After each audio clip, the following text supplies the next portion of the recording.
So the analogy of the line is at the end of Book 6 of Plato's Republic, and I'm going to use this representation of it to talk a little bit about what is going on within the analogy.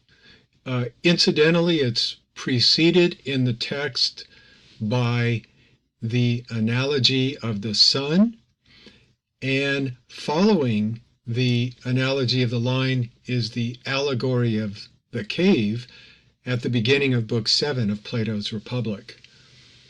So Plato suggests that we take a line, and so in this case, this is the main line that I've drawn vertically, and then he says, divide that line unevenly. And so here I've attempted to follow his instructions. And then he says, now look at the resulting two sections. So here's the bottom section, and then up here is the top section. And he says, divide each of those in the same proportion as you divided the original entire line. And so here what I've tried to do is divide the original line in about 1/3 above and 2/3 below, and then the lower line I've divided again 1/3 above and 2/3 below, and then at the top 1/3 above and 2/3 of that section of the line below. And so we could say A, B, B, C, C, D, and D, E. Although I won't refer to those letters, I'll just talk through the various sections of the line. Now, the line represents reality. It is a common misinterpretation of Plato to think that because he divides a line up into sections, that he's talking about different realities. But that is not the case. Reality is unified, but it turns out that reality admits of degrees. That is to say, some things are less real than others, and those things that are more real are marked by their relative permanence. So the left side of the line depicts metaphysical reality, and it includes all sections on the left side of the line. The right side of the line is epistemological in nature, or it represents the various cognitive states into which Plato thinks we find ourselves as we make contact with that which is real. And so, working from the bottom on the epistemological side, we have imagining, or conjecturing is sometimes the way this is translated, the Greek word being akasia. Moving up to the second section, we have belief. Belief is an epistemic state that admits of more certainty. It marks a certain kind of maturity that goes beyond mere imagining. The third section on the right side, the epistemological side of the line, is episteme, or knowledge. And as we'll see shortly, that is quite an attainment. And then finally at the top part of the line, we have noesis, or intelligence. Now, this can be viewed either diachronically or synchronically. And what I mean by that is, let's start with synchronic. Synchronic simply means, or to summarize it, it means all at once. So we can view this all at once in a flash, and all of it is in fact on the left side a depiction of that which is real. And on the right side, it consists of various cognitive states with which we are able to access various levels of reality. It is significant that reality admits of levels, that it has levels, and that our cognitive engagement with it also can be characterized as having levels. Okay, so I said that we can view this either synchronically or diachronically. It's more natural conversationally to think of it diachronically. And what I mean by diachronic is across time. To view, that is to say, this illustration as something that applies to human beings over the course of time as they develop. And Plato thinks that he's giving us a representation of the natural development of an individual. And so down here at the bottom of reality, we have the many shadows, images, etc. Now, when you think about this for a moment, you can think of a newborn child, and the newborn child immediately sees shadows and images and is unable to distinguish certain of them from the others. And it's a natural born instinctual matter for the infant to want to begin to discern more distinctively the various things that it sees down here at the bottom level of the line. And as it does so, it eventually acquires beliefs. And those beliefs respond to physical objects, sounds, and things of this nature. Now, we can pause even here to notice a couple of things. One is, this is painful. It's not easy to develop. As children, we all are in the process of growing, and that is painful. A lot of tears are shed, a lot of misunderstanding occurs, a lot of stumbling occurs. Now, if you look at the bottom half of the line, you can see that over here I've written Heraclitus, and then the top half of the line I've written over here Parmenides. And the reason for this is because Plato, who read his predecessors, is actually taking the thesis, if you will, of Parmenides, that change is impossible, and the antithesis of Heraclitus, namely that flux or change is the one constant in all things, and he is synthesizing them. Plato is taking a thesis, an antithesis, and creating a synthesis, bringing them together to say, look, I'm going to take my predecessors seriously. There is something somewhat right in the things that Heraclitus said. However, there's also some profound insight to be found in Parmenides. And so I'm going to take these and show how it is different parts of reality that we are able to get in touch with by utilizing the insights of Heraclitus and other parts of reality that we're able to access if we think in Parmenidean terms.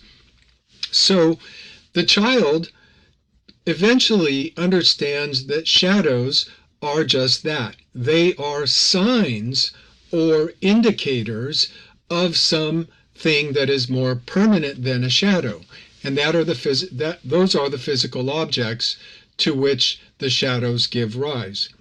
Now, even as adults, we know that there are many more shadows of a thing, of a physical object, than there are physical objects.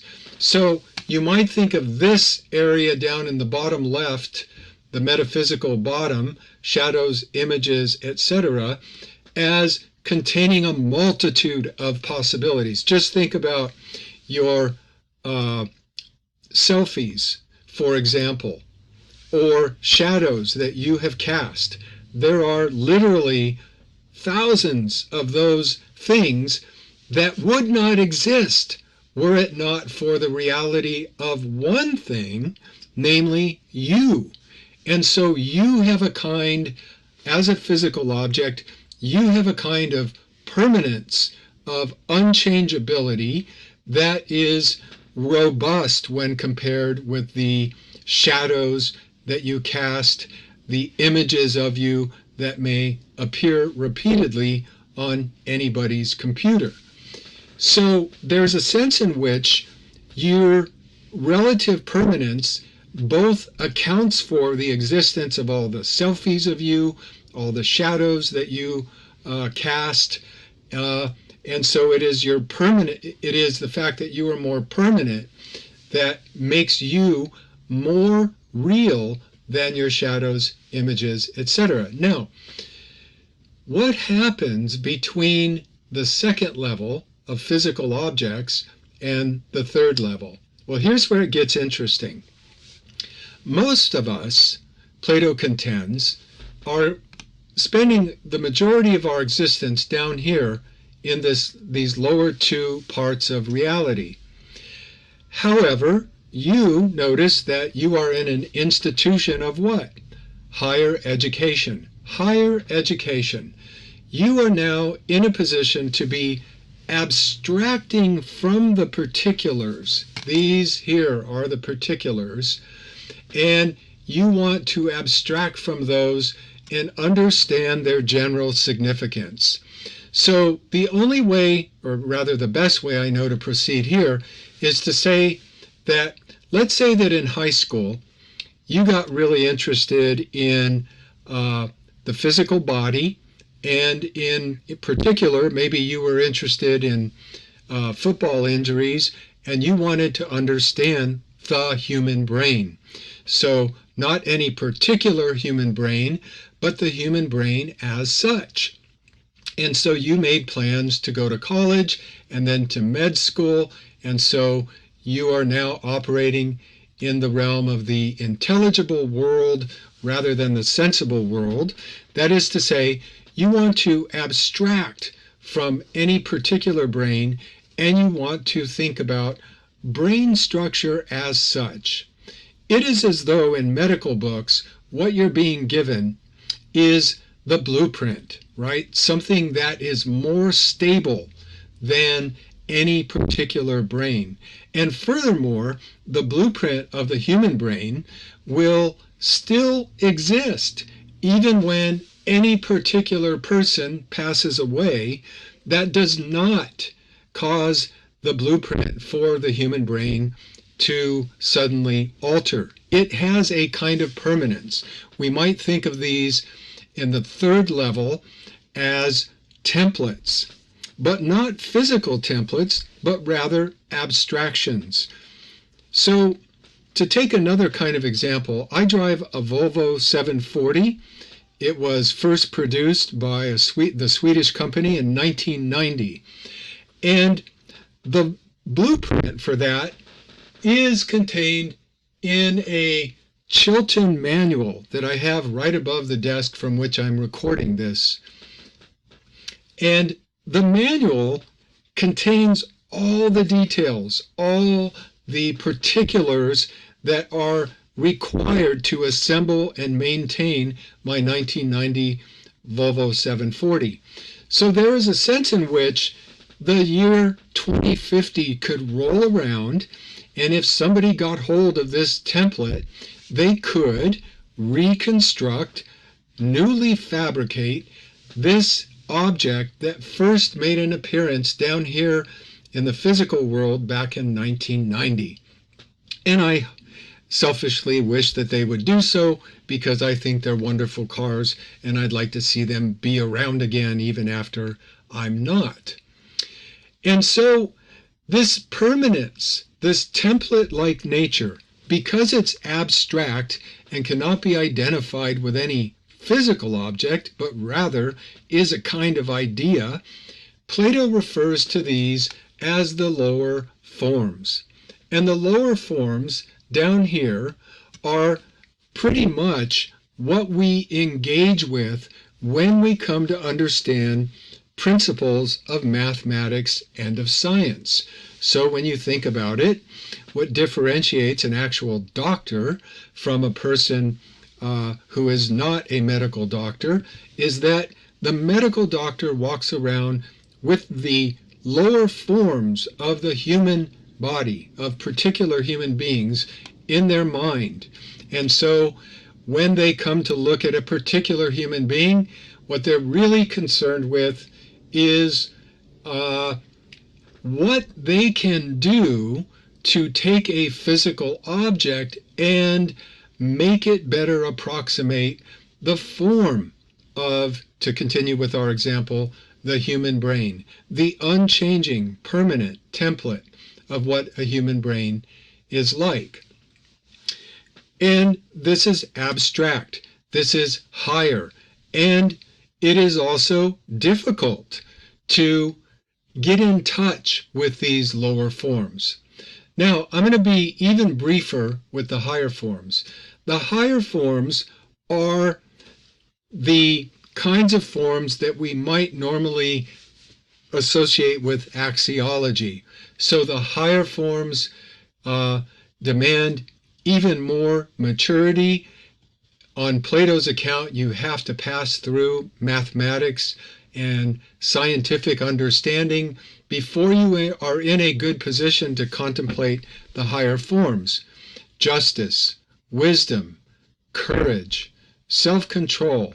Perhaps we would add things like integrity, love, and even justice in the sense of equitable distribution.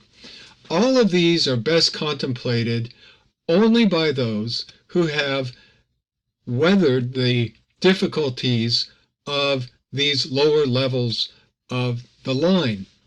And so it is at this point that one goes beyond what we might term knowledge to the contemplation of, strictly speaking, philosophical ideas. Now, what is the role of this line within the Republic of Plato? Well, as you know, or as you'll recall, the city was to be ruled by guardians, and the guardians' distinctive feature would be that they would possess wisdom. And so education becomes of paramount importance in ensuring that the city actually has wise individuals. And so it is that Plato outlines a course of education that can enable us to aspire towards higher education so that we can see things as they really are. You'll notice that when we get away from shadows, we see more clearly the physical objects that are the basis for the shadows having any existence whatsoever. And so likewise, Plato claims that when we are involved in higher education at the third level, we understand the basis for physical objects and why they are thought to be well structured when they have a particular structure. That is what the lower forms reveal. And so in the same way, the higher forms will enable wise ones, philosophers, to be able to understand how society itself ought to be arranged. And then if we let go of the analogy of the line and think for a moment again about the analogy of the sun, we will realize that the highest form of all is the form of the good, because it is from the form of the good, otherwise analogized as the sun, that all things are visible, all things are possible objects of contemplation, and furthermore, the sun is the source of all that falls below it.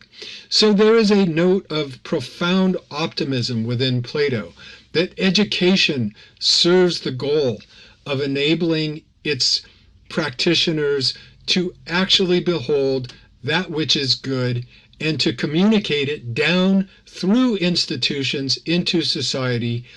And among these institutions are institutions of higher education. Now I hope you can appreciate why we call colleges institutions of higher learning.